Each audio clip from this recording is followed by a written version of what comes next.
أجمعين.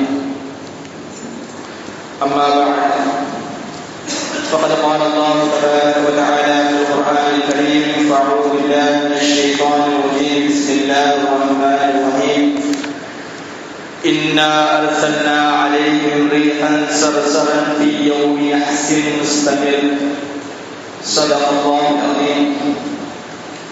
وقال نبينا محمد رسول الله صلى الله عليه وسلم: من غرس الأشجار يوم الأربعاء فقال سبحان الباعث الوارث أتاه الله أقله. صدق رسول الله صلى الله عليه وسلم. سبحانك لا علم لنا إلا ما علمتنا إنك أنت العليم الحكيم.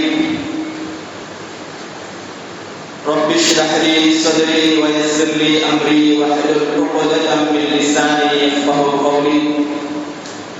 رضينا بالله ربا وبالإسلام دينا وبسيدنا محمد رسول الله صلى الله عليه وسلم نبيا ورسولا وبشيخنا محي الدين عبد القادر الجيلاني رضي الله عنه شيخا ومرشدا. الصلاة والسلام عليك يا سيدي يا رسول الله. خذ بيدي قلت حيلتي أدركني مرادي يا رسول الله يا شفيع المذنبين. اللهم صل وسلم وبارك عليه. புகழனைத்தும் ஏகவல்லோனாம் அல்லாஹ் ஒருவனுக்கே உரித்தாகுக. அவரின் சாந்தியும் சமாதானமும் நம் உயிரினும் மேலான உத்தம திருத்தூதர் ஃபாத்திமுல் அம்பியா முஹம்மது ரசூலுல்லாஹி ஸல்லல்லாஹு அலைஹி வஸல்லம் அன்னவர்களின் மீதும் அன்னவர்களின் சத்திய வழியை சற்றும் சருகாமல் பின்பற்றிய சத்திய சஹாபாக்கள், தாபிஈன்கள், தபு தாபிஈன்கள், நல்லவர்கள், நாதாக்கள், சுஹதாக்கள், வலிமார்கள், குறிப்பாக ஜும்ஆவுடைய கடமையை நிறைவேற்றுவதற்காக வேண்டி முன்கூட்டியே வருகை தந்திருக்கும் நம் அனைவரின் மீதும் அல்லாஹ்வின் அன்பும் அருளும் என்றென்றும் வந்து சேரட்டுமாக. ஆமீன். புனிதமிக்க இந்த ஜும்ஆவுடைய நாளின் பொருட்டினால் அல்லாஹ் தஆலா நம்முடைய வாழ்க்கையில் அனைத்து விதமான நிஅமத்துகளையும் பரக்கத்துகளையும் விசாலமான முறையில் அல்லாஹ் தஆலா நம் அனைவருக்கும் தந்தருள்வாராக. நாம் இந்த உலகத்தில் வாழக்கூடிய காலமெல்லாம் ஈமான் சலாமத்தோடும் கண்ணியத்தோடும் மரியாதையோடும் இந்த உலகத்தில் வாழக்கூடிய நசீபை அல்லாஹ் தஆலா நமக்கும் நம்மை சார்ந்திருக்கும் அனைவருக்கும் இந்த முஸ்லிம் உம்மத்திற்கும் அல்லாஹ் தஆலா தந்தருள்வாராக என்ற நல்ல துஆவுடன் தொடங்குகின்றேன். சங்கைக்குரியவர்களே, நாம் இருக்கக்கூடிய இந்த ஜும்ஆ சஃபர் மாதத்துடைய கடைசி ஜும்ஆவில் இருக்கிறோம். கடந்த வாரம் சஃபர் மாதத்தை பற்றியும் அந்த சஃபர் மாதத்தில் நடந்த நிகழ்வுகளை பற்றியும் நாம் பேசியிருந்தோம். அதில் தொடக்கமாக சொல்லும் பொழுது இந்த மாதத்தில் சில நல்ல விஷயங்களும் நடந்திருக்கின்றன, அதே போன்று இல்லை அதைவிட அதிகமான கவலைக்குரிய விஷயங்களும் துக்கத்திற்குரிய விஷயங்களும் நடந்திருக்கின்றன என்கிற ஒரு விஷயத்தை நாம் குறிப்பிட்டிருந்தோம். கடைசியாக முடிக்கும் பொழுது நம்முடைய நாயகம் முஹம்மது ரசூலுல்லாஹி ஸல்லல்லாஹு அலைஹி வஸல்லம் அவர்களுக்கு மனதிற்கு மிகவும் வேதனையை தந்த ஒரு நிகழ்வை நாம் சொல்லிக் கொடுத்தோம். பேர மகவுனா இஸ்லாமிய வரலாற்றில் பெரும் பெரும் ஆலிம்கள் கூண்டோடு ஷஹீதாக்கப்பட்ட ஒரு வரலாறு. அது மட்டுமில்லை, அதோடு சேர்ந்து மகவுனா என்கிற இடத்தில் நடந்த அந்த போர் நடந்த இடத்திலே அதே நேரத்தில் ரஜீன் அப்படிங்கிற ஒரு இடத்துல ஒரு போர் நடந்தது. ஹிஜ்ரி 4ஆம் ஆண்டு கண்மணி நாயகம் முஹம்மது ரசூலுல்லாஹி ஸல்லல்லாஹு அலைஹி வஸல்லம் அவர்களை சந்திப்பதற்காக வேண்டி ஆமிர் பின் மாலிக் ரலியல்லாஹு அன்ஹு அவர்கள் இஸ்லாத்திற்கு வரவில்லை. இவர்களை பற்றி சொல்ல வேண்டும் என்று சொன்னால், அங்கு இருக்கக்கூடிய மக்களிலேயே மிகவும் நீளமானவர் வாழ்வித்தைக்காரர். இப்படி இருக்கக்கூடிய இந்த வீரர் பெருமானார் ஸல்லல்லாஹு அலைஹி வஸல்லம் அவர்களை இஸ்லாத்தை ஏற்றுக்கொள்வதற்கு முன்னால் சந்திக்க வருகிறார்கள், மரியாதை நிமித்தமாக வருகிறார்கள். அப்படி வரக்கூடிய நேரத்தில் கண்மணி நாயகம் முஹம்மது ரசூலுல்லாஹி ஸல்லல்லாஹு அலைஹி வஸல்லம் அவர்கள் இஸ்லாத்துடைய தஅவாவை, இஸ்லாத்தை ஏற்றுக்கொள்ளும்படி அவர்களுக்கு அழைப்பு விடுக்கிறார்கள். ஆனால் அந்த நேரத்தில் ஆமிர் இப்னு வாரித் ரலியல்லாஹு அன்ஹு அவர்கள் ஒரு கோரிக்கையை பெருமானார் ஸல்லல்லாஹு அலைஹி வஸல்லம் அவர்கள் வைக்கிறார்கள். யா ரசூலல்லாஹ், நான் மட்டுமல்ல, என்னுடைய கோத்திரத்தார்கள், பனு ஆமிர் என்று சொல்லக்கூடிய கோத்திரத்தார்கள், அவர்கள் அனைவரும் இஸ்லாத்தின் பக்கம் ஈர்ப்புள்ளவர்களாக இருக்கிறார்கள், நல்ல எண்ணம் கொண்டிருக்கிறார்கள். உங்களில் இருக்கக்கூடிய சஹாபாக்களில் கற்று தேர்ந்தவர்களை, மார்க்கம் அறிந்தவர்களை நீங்கள் அனுப்பி வைத்தால் அவர்களுக்கு அவர்கள் மார்க்க விஷயங்களை சொல்லித் தருவார்கள். அதன் மூலமாக அவர்கள் இஸ்லாத்தை ஏற்பதற்கு வாய்ப்புண்டு. அவர்களோடு சேர்ந்து அப்பொழுது நான் இஸ்லாத்தை ஏற்றுக்கொள்கிறேன் என்கிறார்கள். இதை கேட்ட பெருமானார் ஸல்லல்லாஹு அலைஹி வஸல்லம் அவர்கள் அவர்களை அனுப்ப மறுக்கிறார்கள். காரணம் என்னென்று சொன்னால், மார்க்கத்தை கற்றுத் தேர்ந்த அவர்களுக்கு கிட்டத்தட்ட 70 பேர் 72 பேர் வரலாறுகள் இருக்கிறது. அவர்களுக்கு போர் செய்யக்கூடிய அந்த திராணி, அதாவது போரை எதிர்த்து போரிடக்கூடிய ஒரு விஷயங்கள் அவர்களிடத்தில் இல்லாமல் இருந்தது. மாறாக அவர்கள் முழுக்க மார்க்க விஷயங்களிலும், குறிப்பாக சொல்ல போனால் அந்த 70 சஹாபாக்களும் ஹாஃபிதுல் குர்ஆன். அப்படி இருக்கும் பொழுது பெருமானார் ஸல்லல்லாஹு அலைஹி வஸல்லம் அவர்கள் இவர்களை அனுப்ப மறுக்கிறார்கள். காரணம் என்னவென்று சொன்னால், பத்ர் போர்க்களத்தில் இந்த பனு ஆமிர் கோத்திரத்தை சார்ந்தவர்களுடைய இருக்கக்கூடிய இடத்துக்கு போற வழியில இருக்கிறவங்க சில பேர் பாதிக்கப்பட்டிருக்கிறாங்க. சஹாபாக்களை பார்த்தால், அந்த வழியில் போகக்கூடிய சஹாபாக்களை பார்த்தால் அவர்கள் பிரச்சனை செய்வார்கள், கொலை செய்வார்கள் என்ற பயம் இருந்தது. ஆனால் இவர்கள் சொன்னார்கள், பனு ஆமிர் ரலியல்லாஹு அன்ஹு சொன்னார், அதாவது ஆமிர் இப்னு மாலிக் ரலியல்லாஹு அன்ஹு சொன்னார்கள், நான் அதற்கு பொறுப்பேற்கிறேன் என்றார். இதை கேட்ட பெருமானார் ஸல்லல்லாஹு அலைஹி வஸல்லம் அவர்கள் அவர்களுடைய பொறுப்பில் இந்த 70 சஹாபாக்களை 72 சஹாபாக்களை அனுப்பி வைக்கிறார்கள். அப்படி அனுப்பி வைக்கும் பொழுது போகிற வழியில் பிஅர் மஹூனா அப்படிங்கிற ஒரு இடம், அந்த இடத்தில் சில மக்கள் வசிக்கிறார்கள். இவர்கள் போகிற வழியில் இளைப்பாறுவதற்காக வேண்டி அந்த இடத்துல தங்க வேண்டிய ஒரு சூழ்நிலை வருது. யதார்த்தத்திலேயே பெருமானார் ஸல்லல்லாஹு அலைஹி வஸல்லம் அவர்கள் யாரை எந்த படையை வெளியே அனுப்பினாலும் சரி, ஒரு கடிதத்தை எழுதி கொடுத்து அனுப்புவாங்க. என்ன அப்படின்னா, நீங்க எந்த ஊர்ல தங்குறது மாதிரி ஒரு சூழ்நிலை வந்தாலும் அந்த ஊருடைய தலைவருக்கு இஸ்லாத்துடைய அழைப்பை நீங்கள் கொடுங்கள் என்பதாக சொல்லுவார்கள். அப்படி இருக்கும் பொழுது அந்த கடிதம் கொண்டு போய் கொடுக்கப்படுகிறது. அந்த கடிதத்தை கொண்டு சென்றவர்கள் சையதுனா ஹராம் ரலியல்லாஹு அன்ஹு அவருடைய தலைமையில தான் போறாங்க.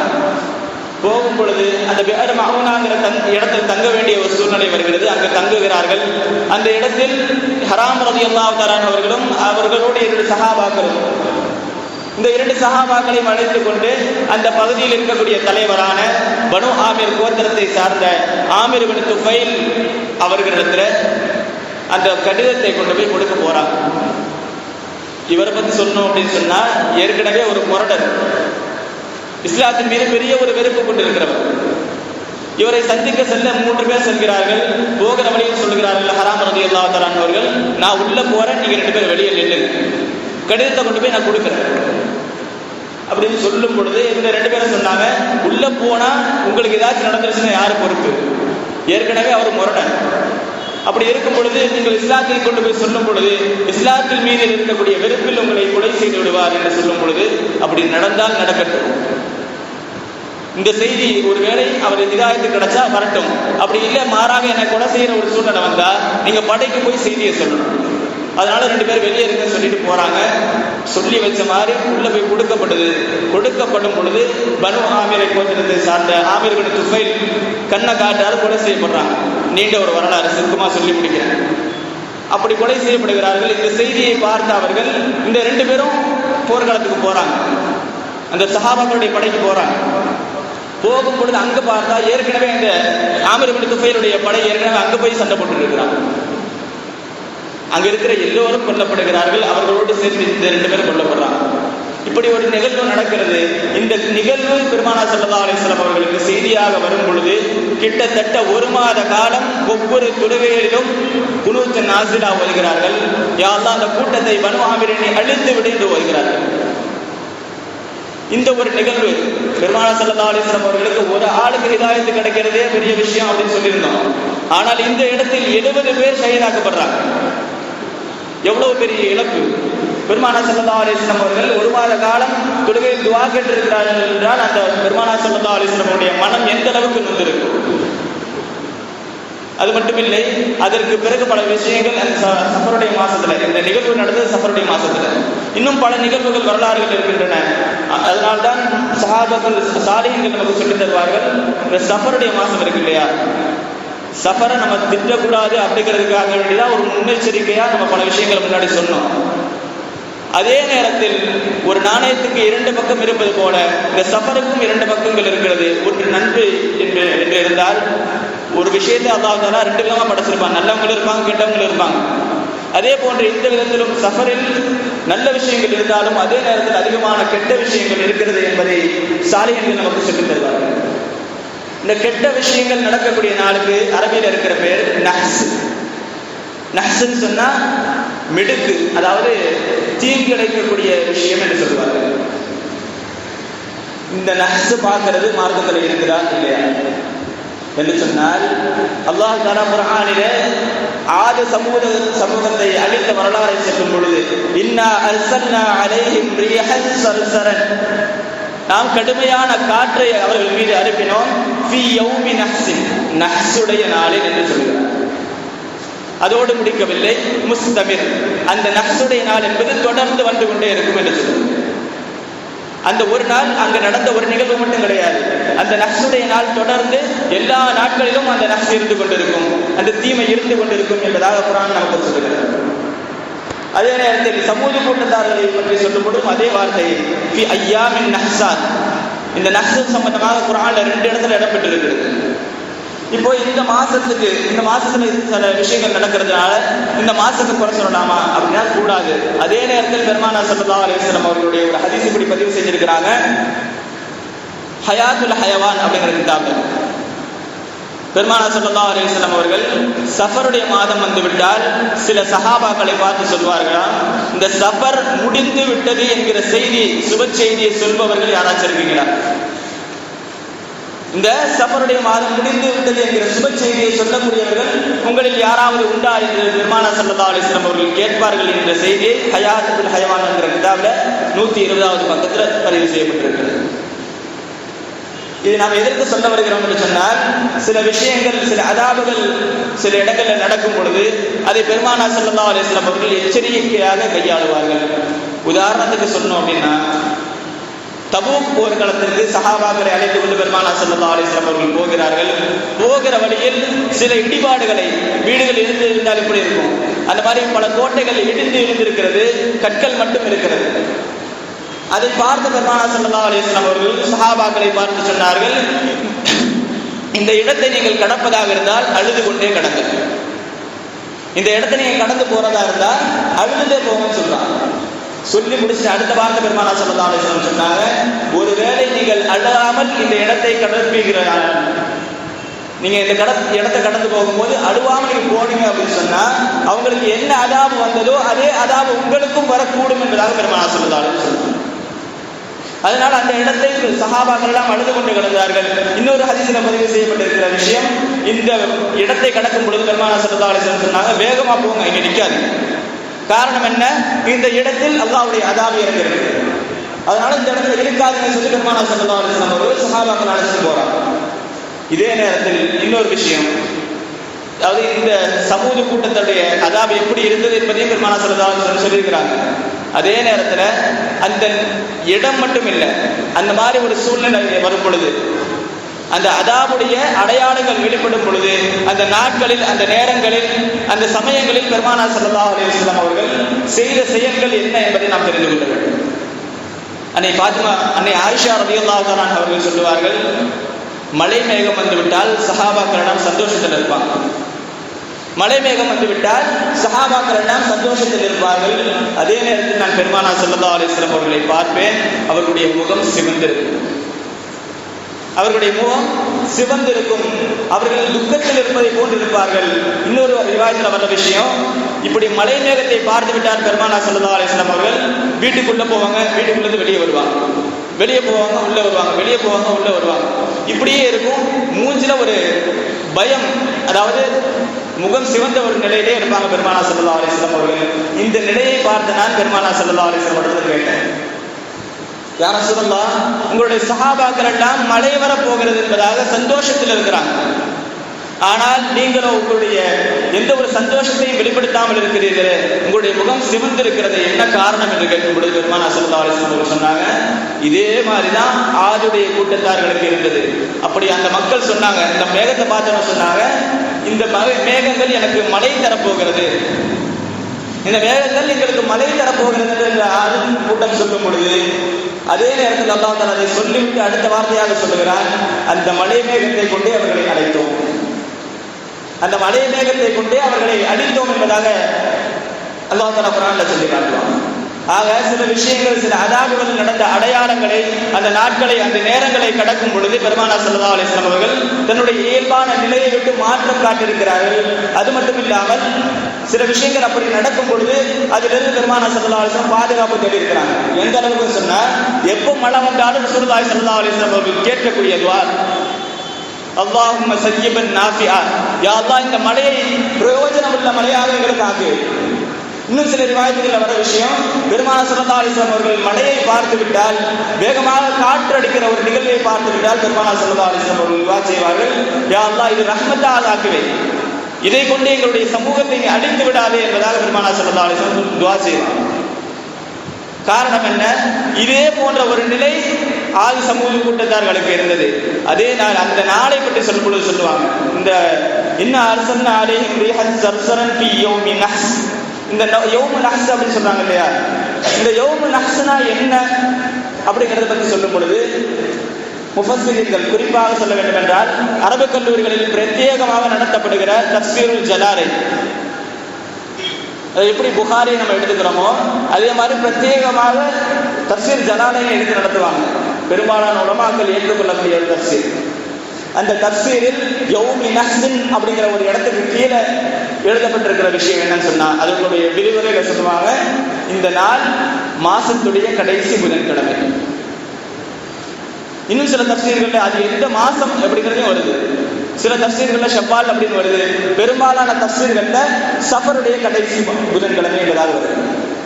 இதை வைத்துதான் நம்முடைய சாலிஹ்கள் அந்த சஃபருடைய மாதம் வந்து விட்டால் அந்த கடைசி புதன்கிழமையில், கடைசி புதன்கிழமை அப்படின்னு சொல்லும்போது நம்ம ஒரு வார்த்தையை பயன்படுத்துறோம், ஒடுக்கத்து புதன். ஒடுக்கம் அப்படின்னு சொன்னா தமிழ்ல கடைசின்னு அர்த்தம். அந்த கடைசிங்கிற வார்த்தையை தான் நம்ம எப்படி மாத்திக்கிட்டோம், ஒடுக்கம் அப்படின்னு மாத்திக்கிட்டோமே தவிர, இந்த ஒடுக்கத்து புதன் அப்படிங்கிறது பேரு புதுசா இருக்கிறது அப்படிங்கிறதுனால இது விதத்துங்கிற மாதிரி ஆயிடாது. இன்னும் சொல்ல போனால் சில நபிமார்களுக்கு அல்லாஹ் தஆலா சோதனைகளை இந்த சஃபருடைய கடைசியில தான் கொடுத்திருக்கான், கடைசி புதன்கிழமை தான் கொடுத்திருக்கிறான். எந்த அளவுக்கு என்று சொன்னால், புதன்கிழமையை பற்றி இன்னும் சொல்ல போனால், அந்த புதன்கிழமை நம்ம பேசிட்டு வரோம், அதுக்கு முன்னாடி சில நாட்களை குறித்து பெருமானார் ஸல்லல்லாஹு அலைஹி வஸல்லம் சொல்லியிருக்கிறாங்க. ஒவ்வொரு நாள் சனிக்கிழமை, ஞாயிற்றுக்கிழமை, திங்கக்கிழமை இதெல்லாம் என்ன செய்யணும், என்ன செய்யக்கூடாது ஹதீஸ்ல இருக்கு. பெருமானார் ஸல்லல்லாஹு அலைஹி வஸல்லம் சொல்வார்கள், யௌமு ஸப்தி யௌமுல் மக்ர். சப்த் அதாவது சனிக்கிழமைங்கிறது சூழ்ச்சிக்குரிய நாள். யௌமுல் அஹதி யௌமுல் கர்ஸி வல் பினா. ஞாயிற்றுக்கிழமை என்பது நீங்கள் அறுவடை செய்வதற்கும், விவசாயம் செய்யறாங்க இல்லையா, அறுவடை செஞ்சுக்கிறதுக்கும் வீடு கட்டுறதுக்கும் ஏற்ற நாள் என்பதாக பெருமானார் ஸல்லல்லாஹு அலைஹி வஸல்லம் சொல்லுவாங்க. அதற்கடுத்ததாக யௌமுல் இஸ்னைன் திங்கட்கிழமை என்பது யௌமு ஸஃபரி வ தலபுர் ரிஸ்க். பயணம் மேற்கொள்வதாக இருந்தால் சிறந்த நாள் திங்கட்கிழமை. நீங்கள் பயணம் மேற்கொள்வதாக இருந்தால் உங்களுக்கு அதுக்கு ஏற்ற நாள் திங்கட்கிழமை. நீங்கள் ரிஸ்கை தேடி செல்வதாக இருந்தால் அந்த நேரத்திலும் நீங்கள் திங்கட்கிழமையை பயன்படுத்திக் கொள்ளுங்கள் என்பதாக சொல்லுவார்கள். அடுத்ததாக சொல்லுகிறார்கள் யௌமு ஸலாஸா, அதாவது செவ்வாய்க்கிழமை என்பது யௌமுல் ஹதீரி வல் பஸ். நோய்க்குரிய நாள், கஷ்டத்துக்குரிய நாள் செவ்வாய்க்கிழமை என்பதாக சொல்லுவார்கள். இன்னும் சில தஃப்சீர்களில் பதிவு செய்யப்பட்டிருக்கிற விஷயம், அல்லாஹ் தஆலா முசீபத்தை படைத்தது செவ்வாய்க்கிழமை. ஒவ்வொரு விஷயத்தையும் படைச்சிட்டு வரும் பொழுது முசீபத்தை படைத்தது செவ்வாய்க்கிழமை என்பதாக சில தஃப்சீர்களில் நாம் பார்க்க முடிகிறது. அதற்கடுத்ததாக சொல்லுகிறார்கள் யௌமுல் அர்பிஆ, புதன்கிழமை என்பது லா அஃத வலா அதா, அதுல குடுக்கல் வாங்கல் வச்சுக்காங்க. புதன்கிழமையில் நீங்கள் கொடுக்கல் வாங்கல் வைத்துக் கொள்ளார்கள். யௌமுல் ஹமீசி யௌமுல் தலபி வல் ஹவாயிஜ், அதாவது வியாழக்கிழமைங்கிறது உங்களுடைய தேவைகளை தேடி செல்வதற்கான நாள். அது மட்டும் இல்லாமல் இன்னொரு வார்த்தையும் வருது, சுல்தான், அதாவது அரசாங்க விஷயங்கள் இருக்கு இல்லையா, அந்த அரசாங்கத்துடைய விஷயத்தை நீங்கள் அணுகுவதாக இருந்தால் வியாழக்கிழமையை பயன்படுத்துவோம். அதுக்கடுத்தாக யௌமுல் ஜும்ஆவை பற்றி சொல்லுவார்கள், யௌமுல் ஹித்பதி வல் நிகாஹ், நீங்கள் பெண் பேசுவதாக இருந்தாலும் நீங்கள் நிக்காஹ் முடிப்பதாக இருந்தாலும் வெள்ளிக்கிழமை தேர்ந்தெடுக்கணும்னு சொன்னாங்க. இப்படி ஒவ்வொரு நாளையும் பற்றி பெருமானார் ஸல்லல்லாஹு அலைஹி வஸல்லம் அவர்கள் பேசியிருக்கிறார்கள். இந்த நாள் இதை செய்யாதீங்க அப்படின்னு சொல்லி சாலிஹ்கள் சொல்றதுக்கான அடிப்படை காரணம் என்னன்னு சொன்னா, ஒரு ஹதீஸ் அடிப்படையை வச்சு தான் பேசுவாங்க சாலிஹ்கள். எந்த ஒரு அடிப்படையும் இல்லாமல் எந்த ஒரு சட்டத்தையும் சாலிஹ்கள் சூஃபியாக்கள் ஏற்றுவதில்லை என்பதை நாம் புரிந்து கொள்ள வேண்டும். அந்த வரிசையில் புதன்கிழமை என்பது, இந்த புதன்கிழமை பற்றி சொல்லும் பொழுது முஃபஸ்ஸிரீன்கள் சொல்லுவார்கள், இந்த புதன்கிழமை என்பது தொடர்ந்து ஒவ்வொரு புதன்கிழமையும் நஹ்ஸுடைய நாள். ஏன்னா ஆரம்பத்தில் சொன்னோம் ஃபி யௌமி நஹ்ஸின் முஸ்தமிர் அப்படின்னு சொல்லும் பொழுது இந்த புதன் என்பது தொடர்ந்து தீங்கு தரக்கூடிய நாளாகத்தான் இருக்கும் என்பதாக சொன்னாங்க. அதற்கடுத்தாக சில ரிவாயத்துகளில் வருது, சில சாலிஹ்கள் இப்படியும் ஒரு விஷயத்தை பேசுறாங்க. என்ன அப்படின்னா, புதன்கிழமைங்கிறது சில நல்ல விஷயத்துக்கும் பயன்படுத்தலாம், சில கெட்ட விஷயத்துக்கும் பயன்படுத்தலாம். அதில் சில விஷயங்கள் மட்டும் சொல்றாங்க. அதாவது துஆ கபூல் ஆகுதுன்னு சொன்னா ஒரு நேரம் இருக்குது. இஆனத்துல் தாலிபின் அப்படிங்கிற கிதாபில் பதிவு செய்யப்பட்டிருக்கிற விஷயம், ஹனஃபி ஃபிக்ஹ்ல மிக பிரசித்தமான ஒரு கிதாபு, ஹிதாயா அப்படிங்கிற கிதாபிலையும் பதிவு செய்யப்பட்டிருக்கிற விஷயம். நீங்கள் துஆ கேட்பதாக இருந்தால் புதன்கிழமை ஜவாலுக்கு பிறகு, அதாவது ஸுஹருக்கு பின்னாடி நீங்கள் துஆ கேட்கணும். அப்படி துஆ கேட்டால் அந்த துஆ கபூலாகும் என்கிற செய்தி பதிவு செய்யப்பட்டிருக்கிறது. அதற்கான ஆதாரத்தை பற்றி சொல்லும் பொழுது நம்ம ஆரம்பத்தில் சொன்னோம் இல்லையா, எந்த ஒரு விஷயத்தையும் ஆதாரம் இல்லாமல் பேச மாட்டாங்க. நமக்கு வெளியே பார்க்கும் பொழுது ஏதோ சும்மா சொல்றாங்க அப்படிங்கிற மாதிரி தெரியும். ஆனால் உள் நோக்கம் என்னவென்று சொன்னால், பெருமானார் ஸல்லல்லாஹு அலைஹி வஸல்லம் அவர்கள் ஒரு போருக்கு சென்றிருக்கிறார்கள். அந்த போரில் திங்கக்கிழமை ரசூலுல்லாஹி ஸல்லல்லாஹு அலைஹி வஸல்லம் அவர்கள் அந்த போர் இழுத்துட்டே போகுது. அதனால துஆ கேட்கறாங்க, யா ரசூலுல்லாஹ் அந்த போர்ல யா அல்லாஹ் எனக்கு இந்த வெற்றியை கொடு அப்படின்னு கேட்கும்போது திங்கக்கிழமை கேட்கறாங்க. திங்கக்கிழமை துஆ கபூல் ஆகல. அடுத்து செவ்வாய்க்கிழமை துஆ கேட்கறாங்க. செவ்வாய்க்கிழமையும் அல்லாஹ் தஆலா அந்த வெற்றியை கொடுக்கவில்லை. கடைசியாக புதன்கிழமை துஆ கேட்கிறார்கள். சில ரிவாயத்துகள் இப்படியே பதிவு செஞ்சிருக்கிறாங்க, லுஹருக்கும் அஸருக்கும் மத்தியில் இருக்கக்கூடிய நேரத்தில் அல்லாஹ் தஆலா அந்த வெற்றியை கொடுத்தான் என்பதாக சில ரிவாயத்துகளில் பதிவு செய்யப்பட்டிருக்கிறது. ஆக அந்த புதன்கிழமைக்கு லுஹருக்கு பின்னால் இருக்கக்கூடிய நேரத்தில் துஆ கேட்பது கபூலியத்தை, அந்த துஆ ஏற்றுக்கொள்ளப்படக்கூடிய விஷயத்தை தரும் என்பதாக சொல்லுகிறார்கள். அதற்கு அடுத்ததாக இன்னொரு விஷயத்தை சொல்லணும் அப்படின்னா, மரத்தை நடுறாங்க இல்லையா, அந்த மரத்தை நடுறதுக்கும் இந்த ஒரு நாளை புதன்கிழமை தேர்ந்தெடுத்துக்கோங்க அப்படின்றாங்க. ஒரு ஹதீஸ் இப்படி வந்திருக்கிறது, ஜாபிர் ரலியல்லாஹு அன்ஹு அவர்கள் அறிவிக்கிற ஹதீஸ், யார் புதன்கிழமை அன்று ஒரு மரத்தை நட்டு அந்த மரத்தை நடும் பொழுது சுபஹானல் பாஇஸில் வாரிஸ் அப்படிங்கிற ஒரு வார்த்தையை சொல்றாங்களோ, அந்த மரத்தின் மூலமாக அவர் நிச்சயமாக கனிகளை புசிப்பார், அதிகமான பலன்கள் தரும் என்பதாக சொல்கிறார்கள். அதே நேரத்தில் இந்த புதன்கிழமையை பற்றி வரக்கூடிய விவாதத்தில் வரும்பொழுது மரத்தை சொன்னோம் இல்லையா, சில விஷயங்கள் புதன்கிழமை நடந்திருக்க முசீபத்தான விஷயங்கள், அதனால் நாம் அந்த புதன்கிழமையில் கவனமாக இருக்க வேண்டும் என்பதாக.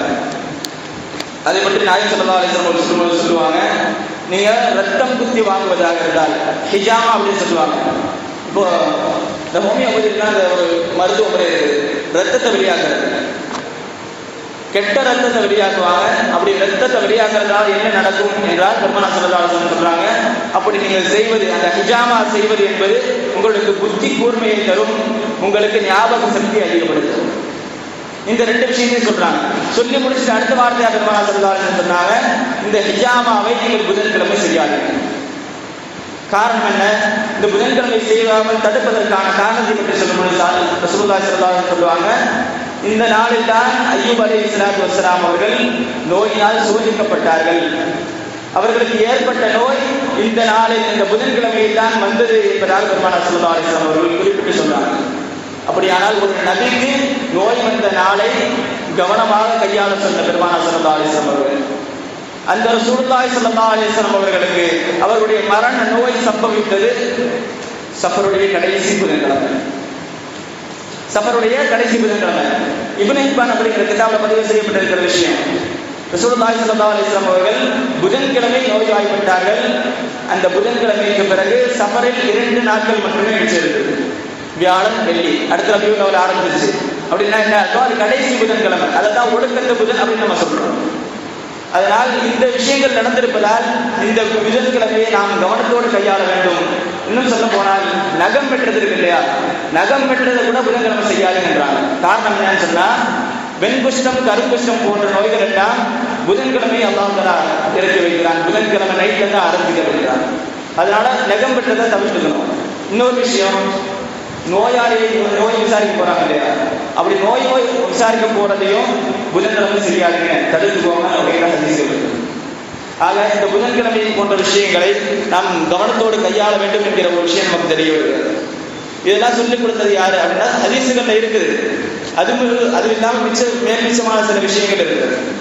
இந்த புதன்கிழமை வந்து விட்டால், குறிப்பா ஒடுக்கத்து புதன் வந்து விட்டால், சாலிஹீன்கள் நமக்கு ஒரு வழிமுறையை சொல்லி தருவாங்க. நோய்வாய்ப்பட்டிருப்ப, அதாவது நோயிலிருந்து நம்ம பாதுகாத்துக்கிறதுக்கு அல்லாஹ் தஆலா குர்ஆன் நமக்கு தந்திருக்கிறான். அது குர்ஆன்லயே அல்லாஹ் தஆலா சொல்றான், வனுனஸ்ஸிலு மினல் குர்ஆனி மா ஹுவ ஷிஃபாஉ வ ரஹ்மத்துல் லில் முஃமினீன். இந்த குர்ஆனை நாம் முஃமின்களுக்கு நோய் நிவாரணியாக நாம் தந்திருக்கிறோம் என்பதாக சொல்லுவாங்க. அப்படி இருக்கும் பொழுது அந்த ஆயத்தில், அதாவது அந்த குர்ஆனில் சில ஆயத்துக்களை உலமாக்கள் சொல்லுவார்கள், சலாம் அப்படிங்கிறது தொடங்குற ஆயத்து. எந்த ஆயத்து சலாம் அப்படிங்கிற வார்த்தையை கொண்டு தொடங்குகிறதோ அந்த ஆயத்துகளை குறிப்பாக சொல்ல வேண்டும் என்றால், சலாம் கௌலம் மிர் ரப்பிர் ரஹீம், சூரத்துல் யாசீன்ல வர ஆயத்து.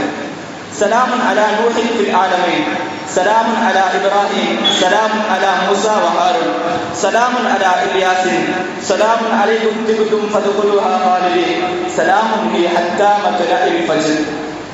இந்த 7 ஆயத்துக்களை நாம் முன்னோர்கள், இப்போ இந்த ஊர்ல இருக்க என்ன வழக்கம் அப்படிங்கிறது நமக்கு தெரியாது. எங்க ஊர்ல இருக்கிற வழக்கம் என்ன அப்படின்னா, 2 இலை எடுத்துக்குவாங்க, அதாவது ஓலைகளை எடுத்துக்குவாங்க, அதுல எழுதுவாங்க, இந்த ஆயத்துக்களை எழுதுவாங்க. ஒடுக்கத்து புதன், அந்த கடைசி புதன் வரும் பொழுது அந்த இலையை எழுதப்பட்ட ஆயத்துக்களை கழுவி தலையில் தேய்த்து குடித்துக் கொள்வார்கள் குளிக்கும் பொழுது. இப்படி ஒரு வளமை இருக்குது. இது யார் நமக்கு சொல்லி தந்தார்? இந்த செய்தி பதிவு செய்யப்பட்டிருக்கிற இடம் ஹாஜா மொய்னுத்தீன் சிஷ்தி ரலியல்லாஹு தஆலா அவர்கள் அவர்களுடைய ஒரு அவுராதி கிதாபில் பதிவு செய்திருப்பதாக நக்ஷபந்தி தரீகாவை சார்ந்த ஒரு ஷேக் அவர்கள் எழுதுகிறார்கள். நிஹாயத்துல் அமல் அப்படிங்கிற கிதாபில் எழுதியிருக்கிறாங்க இந்த செய்தியை. யார் அந்த ஒடுக்கத்து புதன் அன்று 4 ரக்காத்துகள் தொழுகிறார்களோ, அந்த 4 ரக்காத்துகளில் 17 முறை இன்னா அத்தைனாக்கல் கௌசர் அப்படிங்கிற சூரா, அதற்கடுத்ததாக குல் ஹுவல்லாஹு அஹத் சூரா 5 தடவை, குல் அஊது பில் ஃபலக் ஒரு தடவை, குல் அஊது பின் நாஸ் ஒரு தடவை, இப்படி ஒவ்வொரு ரக்காத்துகளிலும் ஓதி 4 ரக்காத் தொழுது முடித்துவிட்டு இந்த ஆயத்துக்களை எழுதி அதை கரைத்து யார் குடிக்கிறார்களோ அவர்களுக்கு அல்லாஹ் தஆலா பரிபூர்ண ஷிஃபாவை தருகிறான், பாதுகாப்பை தருகிறான். இன்னும் சொல்ல போனால் அதில் மேலே சரி சொல்லப்பட்டிருக்கிற விஷயம், இந்த புதன்கிழமை சஃபருடைய கடைசி புதன்கிழமை 320,000, அதாவது 3,20,000 முசீபத்துகள் இந்த உலகத்திற்கு இறக்கப்படுகிறது. இது நம்ம எப்படி சொல்லணும்? அதாவது இது ஹதீஸ்ல இருக்குதா அப்படின்னு நம்ம ஒரு கேள்வி கேட்கலாம். நம்ம ஆரம்பத்தில் ஒரு விஷயத்தை சொன்னோம் இல்லையா, சாலிஹீன்கள் எதை நமக்கு சொல்லிக் கொடுத்தாலும் அவர்கள் அனுபவம் இல்லாமல், எந்த ஒரு முன்னறிவிப்பும் இல்லாமல் அதை நமக்கு சொல்லித் தருவதில்லை. அதன் அடிப்படையில் ஹாஜா மொய்னுத்தீன் சிஷ்தி ரலியல்லாஹு தஆலா அவர்கள் சொல்லிக் கொடுத்த அந்த அமலை பல ஊர்களில் அமல் செய்து வருகிறார்கள். அல்லாஹ் தஆலா அந்த பாக்கியத்தை நமக்கும் தந்தருவானாக. நாம எதுக்கு இமாம்களுடைய கவுலை எடுக்கணும் அப்படின்னு சொன்னா, இமாம்கள் என்பவர்கள் மார்க்கத்தில் கற்று தேர்ந்தவர்கள். அந்த இமாம்கள் இல்லாமல் எந்த ஒரு விஷயமும் நமக்கு வந்து சேராது. பரிபூர்ணமான முறையில் மார்க்கத்தை நம்ம புரிஞ்சுக்கணும் அப்படின்னு சொன்னா, மார்க்கத்தில் இருக்கக்கூடிய விஷயங்களை பின்பற்றணும்னு சொன்னா இமாம்கள் இல்லாமல் நமக்கு எதுவுமே செய்ய முடியாது. தமிழ்நாட்டில் பல கிதாபு, ஒரு கிதாபு சிந்து சுபியான் அப்படின்னு சொல்லுவாங்க, அரபு தமிழ் கிதாபு. எழுத்துக்கள் அரபில இருக்கும், ஆனா வாசிச்சு பார்க்கும்போது தமிழ். அந்த கிதாபுடைய முசன்னிஃப், அந்த கிதாபுடைய ஆசிரியர் யூசுப் லபை ஆரம்பிச்சார். இவங்களை பற்றி சொல்லணும் அப்படின்னா, எவ்வளவு பெரிய ஒரு ஞானி, எவ்வளவு பெரிய மகான், எவ்வளவு அறிவு கூர்மை, புத்தி கூர்மை என்று சொன்னால், ஒரு சின்ன கேள்வி கேட்கிற அதுக்கு உங்களுக்கு பதில் தெரியாம மட்டும் பாருங்க. நம்ம தொழுகும் பொழுது ஜஹரியத், அதாவது ஓதும் போது வெளிப்படையா ஓதுறோம் இல்லையா, அப்படி ஜஹரியத்தா ஓதுற தொழுகைகள் எத்தன, சிர்ரியத்தா ஓதுற தொழுகைகள் எத்தன? 3 தொழுகைகளில் கிராத்தை சத்தம் போட்டு ஓதுறோம், 2 தொழுகைகளில் ஓதுறது தெரியாது, சிர்ரியத் அப்படின்னு சொல்லுவாங்க. இந்த சிர்ரியத் என்றால் என்னன்னு சொன்னா ரகசியமா ஓதுறது. இமாம் ஓதுனா உங்களுக்கு கேட்குமா? கேட்காது. பக்கத்தில் ஒருத்தர் ஓதிட்டு இருக்கிறாரு, அப்போ உங்களுக்கு கேட்குமா? கேட்காது. இது பேர் தான் சிர்ரியத் அப்படிங்கிறது. இப்போ அதே நேரத்தில் தஸ்பீஹ் இருக்குது, ருக்கு சுஜூதுல செய்ய தஸ்பீஹ். அந்த தஸ்பீஹை சிர்ரியத்தாக ரகசியமா தான் செய்யணும். பக்கத்தில் போகிற ஆளுக்கு என்ன தஸ்பீஹ் செய்யறாருன்னு நமக்கு தெரியாது இல்லையா? அப்படி இருக்கும் பொழுது பெருமானா ஸல்லல்லாஹு அலைஹி வஸல்லம் அவர்கள் அந்த தஸ்பீஹை எப்படி ஓதினார்? அந்த தஸ்பீஹை ரசூலுல்லாஹி ஸல்லல்லாஹு அலைஹி வஸல்லம் அவர்கள் எப்படி ஓதினார்? ஹதீஸ்ல வர விஷயம், ரசூலுல்லாஹி ஸல்லல்லாஹு அலைஹி வஸல்லம் அவர்கள் ருக்குவில் இருக்கும் பொழுது சுப்ஹான ரப்பியல் அஸீம் அப்படின்னு ஓதினார். இப்படி ஹதீஸ் இருக்குது. ஆனால் எந்த ஒரு கிதாபிலும் பெருமானா ஸல்லல்லாஹு அலைஹி வஸல்லம் அவர்கள் ருக்குவில் இதை ஓதச் சொன்னார்கள் அப்படின்னு இல்லை. இதே ரசூலுல்லாஹி ஸல்லல்லாஹு அலைஹி வஸல்லம் செஞ்சாங்க அப்படின்றது. ரசூலுல்லாஹி ஸல்லல்லாஹு அலைஹி வஸல்லம் அவர்கள் செய்திருந்தால் சிர்ரியத்தா செஞ்சிருக்கணும், ரகசியமா செஞ்சிருக்கணும். ரகசியமா செஞ்சிருந்தா பின்னாடி இருக்கவங்களுக்கு எப்படி தெரியும்? சஹாபாக்கள் இதை ஓதினாங்க எப்படி சொல்ல முடியும்? இந்த ஒரு கேள்வி பல கிதாபுகளில் தேடியாச்சு. ஆனால் கடைசியில் எளிமையான முறையில் இந்த கிதாபில் பதிவு செய்யப்பட்டிருக்கிற விஷயம் என்ன சொன்னா, பெருமானா ஸல்லல்லாஹு அலைஹி வஸல்லம் அவர்கள் சிர்ரியத்தா ஓதினாங்க அப்படின்னா என்ன அப்படின்னா, சிர்ரியத்துக்கான அடையாளம் ரகசியம். ஒரு ரகசியம் பேசுறோம் அப்படின்னு சொன்னா பக்கத்தில் இருக்கான்னு கேட்கும். நம்ம யார்கிட்ட ரகசியத்தை சொல்றோமோ அவருக்கு கேட்கும்.